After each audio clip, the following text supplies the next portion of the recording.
मेरे प्यारे भाइयों और बहनों, क्या आपने कुरान में कुछ शक्तिशाली बात देखी है?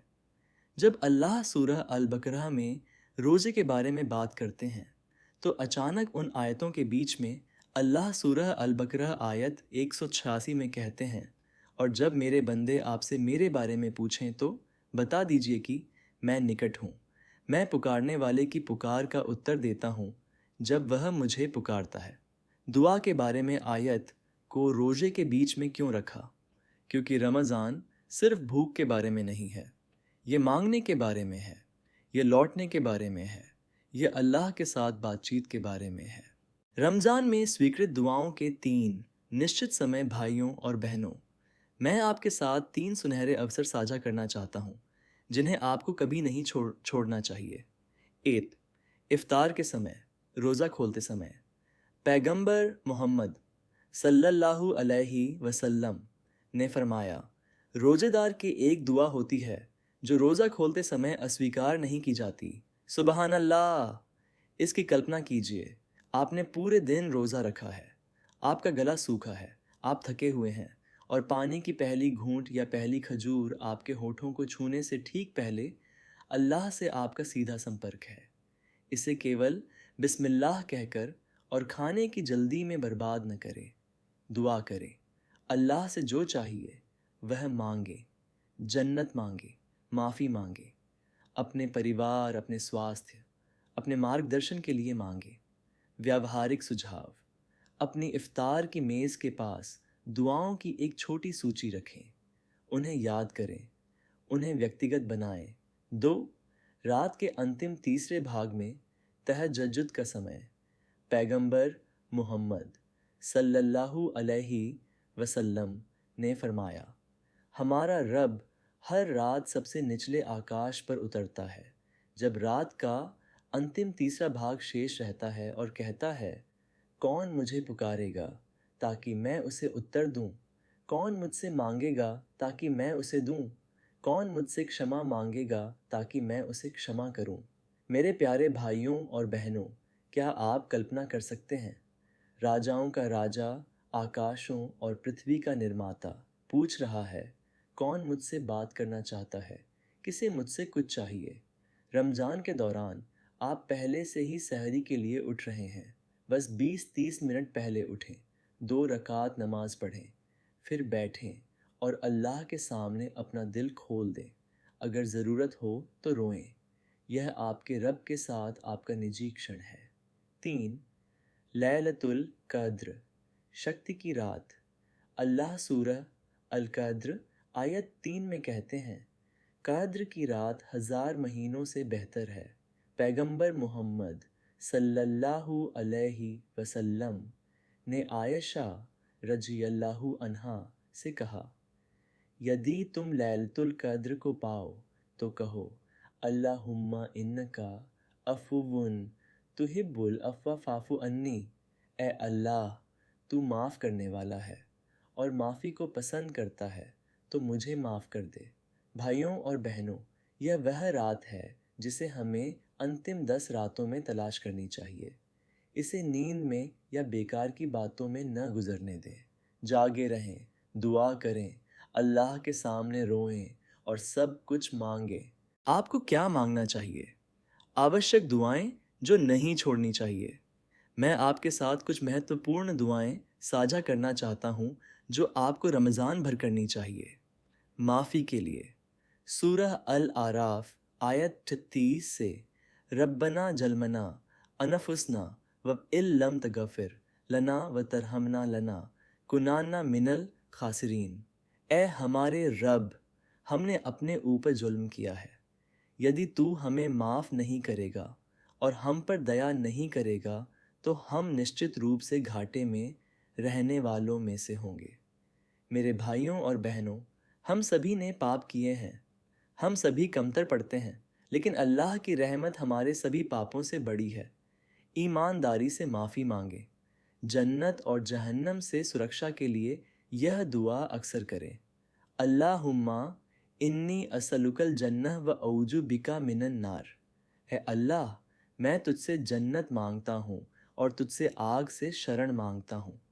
पैगंबर मोहम्मद सल्लल्लाहु अलैहि वसल्लम ने फरमाया, जो कोई अल्लाह से 3 बार जन्नत मांगता है, जन्नत कहती है, ए अल्लाह, उसे जन्नत में दाखिल कर दे। जो कोई 3 बार आग से शरण मांगता है, जहन्नम कहती है, ए अल्लाह, उसे आग से बचा ले।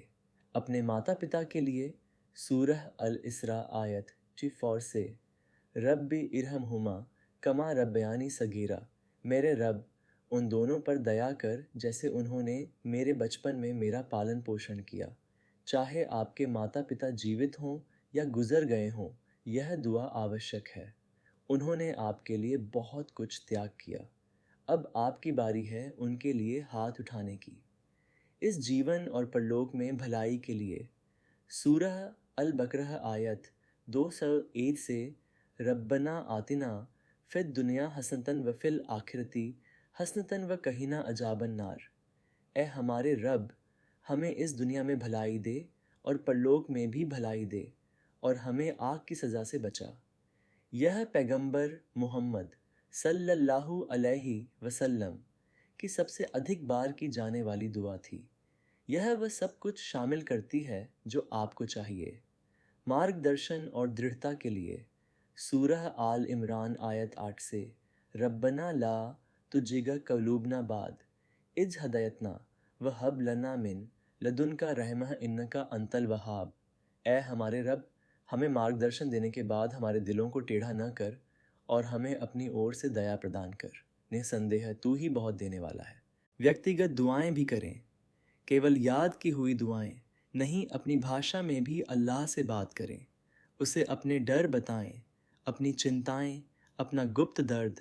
अल्लाह सूरह गाफिर आयत 60 में कहते हैं, मुझे पुकारो, मैं तुम्हारा उत्तर दूंगा। मुझे पूर्णता से पुकारो नहीं, बस पुकारो, वह निकट है। बड़ी चीज़ें मांगें। कभी कभी हम अपनी दुआ को सीमित कर देते हैं।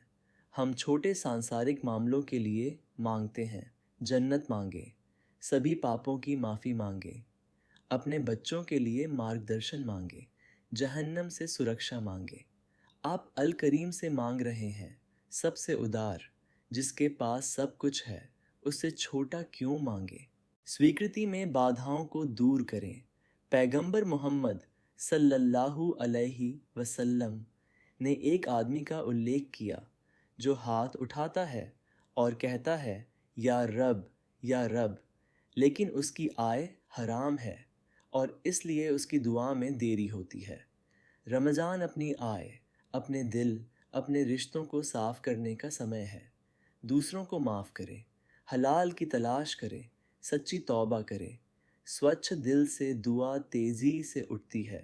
निश्चितता रखें, संदेह नहीं। पैगंबर मोहम्मद सल्लल्लाहु अलैहि वसल्लम ने फरमाया, अल्लाह को पुकारो उत्तर की निश्चितता के साथ। यह न कहें शायद यह नहीं होगा, कहें अल्लाह सबसे अच्छे तरीके से जवाब देगा। याद रखें, अल्लाह 3 तरीक़ों से जवाब देता है। वह वही देता है जो आपने मांगा। वह इसे किसी बेहतर चीज़ के लिए विलंबित करता है। वह एक ऐसी हानि को दूर करता है जिसे आपने कभी आते हुए नहीं देखा। हर दुआ मायने रखती है। दुआ करने के शिष्टाचार भाइयों और बहनों, जब आप इस दुनिया में किसी राजा के सामने खड़े होते हैं तो आप तैयारी करते हैं, आप उचित कपड़े पहनते हैं, आप सम्मानपूर्वक बोलते हैं। तो राजाओं के राजा से बात करते समय हमें कितना अधिक तैयार होना चाहिए। महत्वपूर्ण शिष्टाचार। 8, प्रशंसा और दरूद से शुरू करें। अल्लाह की प्रशंसा करके और पैगंबर मोहम्मद सल्लल्लाहु अलैहि वसल्लम पर दरूद भेजकर शुरू करें। अल्हम्दुलिल्लाहि रब्बिल आलमीन वस्सलातु वस्सलामु अला रसूलिल्लाह 2, अपने हाथ उठाएं। पैगंबर मोहम्मद सल्लल्लाहु अलैहि वसल्लम ने फरमाया, निश्चित रूप से अल्लाह शर्मीला और सबसे उदार है। जब उसका बंदा उसकी ओर अपने हाथ उठाता है तो वह उन्हें खाली वापस करने में शर्म महसूस करता है। 3, निश्चितता के साथ दुआ करें। पैगंबर मोहम्मद सल्लल्लाहु अलैहि वसल्लम ने फरमाया, अल्लाह को पुकारो उत्तर मिलने की निश्चितता के साथ। यह न कहें यदि तू चाहे ए अल्लाह, कहें ए अल्लाह मुझे यह दे, पूर्ण विश्वास के साथ कि वह कर सकता है और करेगा। 4. दृढ़ रहें। एक या दो बार के बाद हार न माने, मांगते रहें। अल्लाह को पसंद है जब उसका बंदा उसकी ओर लौटता रहता है। 5. दूसरों को अपनी दुआ में शामिल करें। पैगंबर मोहम्मद सल्लल्लाहु अलैहि वसल्लम ने फरमाया, एक मुसलमान की अपने भाई के लिए उसकी अनुपस्थिति में दुआ निश्चित रूप से स्वीकार की जाती है। इन सामान्य गलतियों से बचें मेरे प्यारे भाइयों और बहनों। मैं आपको कुछ ऐसी चीज़ों के बारे में चेतावनी देना चाहता हूँ जो आपकी दुआ को स्वीकार होने से रोक सकती हैं। 8. पापी चीज़ों के लिए दुआ करना। अल्लाह से किसी हराम चीज़ में मदद मांगने के लिए न कहें। 2. जल्दबाजी करना। पैगंबर मोहम्मद सल्लल्लाहु अलैहि वसल्लम ने फरमाया, तुम में से किसी की भी दुआ का उत्तर दिया जाएगा जब तक वह जल्दबाजी नहीं करता और कहता है मैंने दुआ की लेकिन इसका उत्तर नहीं मिला। 3. हराम से खाना, पीना या कमाना। पैगंबर मोहम्मद सल्लल्लाहु अलैहि वसल्लम ने एक लंबी यात्रा पर एक आदमी का उल्लेख किया, बिखरे बाल, धूल से ढका, हाथ उठाते हुए, ए रब, ए रब। लेकिन उसका खाना हराम है, उसका पेय हराम है, उसके कपड़े हराम हैं और वह हराम से पोषित है। उसे कैसे उत्तर दिया जा सकता है? 4. लापरवाह दिल रखना। जब आप दुआ करें, उपस्थित रहें। केवल शब्द न कहें, उनका अर्थ समझें, उन्हें महसूस करें। मेरी दुआ का उत्तर क्यों नहीं मिला? भाइयों और बहनों, कभी कभी हम निराश महसूस करते हैं। हम इतने लंबे समय से दुआ कर रहे हैं लेकिन हमें परिणाम नहीं दिखते। मैं आपको इससे सांत्वना देना चाहता हूँ। पैगंबर मोहम्मद सल्लल्लाहु अलैहि वसल्लम ने फरमाया, कोई भी मुसलमान दुआ नहीं करता सिवाय इसके कि अल्लाह उसे 3 चीज़ों में से एक देता है। या तो वह तुरंत उसकी दुआ का उत्तर देता है, या वह उसके लिए परलोक में इसे संग्रहित करता है, या वह उससे एक समान बुराई को दूर कर देता है। सहाबा ने कहा, तब हम दुआ में वृद्धि करेंगे। और पैगंबर मोहम्मद सल्लल्लाहु अलैहि वसल्लम ने जवाब दिया, अल्लाह अधिक उदार है। सुभान अल्लाह। आप दुआ से कभी नहीं हारते, कभी नहीं। या तो अल्लाह आपको वही देता है जो आपने मांगा, वह आपको कुछ बेहतर देता है, वह आपको उस हानि से बचाता है जिसे आपने आते हुए नहीं देखा, या वह इसे आपके लिए क़यामत के दिन पुरस्कार के रूप में सहेज लेता है जब आपको इसकी सबसे अधिक आवश्यकता होगी। अल्लाह जानता है कि आपको क्या चाहिए, आपसे बेहतर। उसके समय पर भरोसा करें, उसकी बुद्धि पर भरोसा करें। सामूहिक दुआ की शक्ति। मेरे भाइयों और बहनों, उम्मत के रूप में एक साथ दुआ करने में कुछ सुंदर है। पैगंबर मोहम्मद सल्लल्लाहु अलैहि वसल्लम ने फरमाया, एक मुसलमान की अपने भाई के लिए उसकी अनुपस्थिति में दुआ आसानी से स्वीकार की जाती है। उसकी तरफ एक फरिश्ता नियुक्त किया जाता है। जब भी वह अपने भाई के लिए एक लाभकारी दुआ करता है, नियुक्त फरिश्ता कहता है, आमीन, और आपको भी इसी तरह आशीर्वाद मिले। जब आप किसी और की दुआ पर आमीन कहते हैं तो फरिश्ते आपके लिए वही दुआ कर रहे हैं। तो आमीन जोर से कहें, इसे दृढ़ विश्वास के साथ कहें, इसे अपने दिल से कहें। आशापूर्ण समापन। मेरे प्यारे भाइयों और बहनों, रमज़ान आपका खुला दरवाज़ा है। अल्लाह दूर नहीं है, वह निकट है। उसने आपको रोज़ा रखने के लिए नहीं बुलाया ताकि आप कष्ट उठाएं। उसने आपको बुलाया ताकि आप मांग सकें। फजर से पहले, इफ्तार से पहले, सजदे में, रात के अंतिम तीसरे भाग में। इस रमज़ान को अपना दिल खोले बिना न जाने दें। एक सच्ची दुआ आपके पूरे जीवन को बदल सकती है। या अल्लाह, हमारे रोज़े कबूल कर, हमारे आंसू कबूल कर, हमारी फुसफुसाई हुई दुआएं कबूल कर। हमें रमज़ान से खाली हाथ न जाने दे। हमें उन लोगों में लिख दे जिनकी दुआएं कबूल होती हैं और जिनके पाप माफ़ किए जाते हैं। आमीन।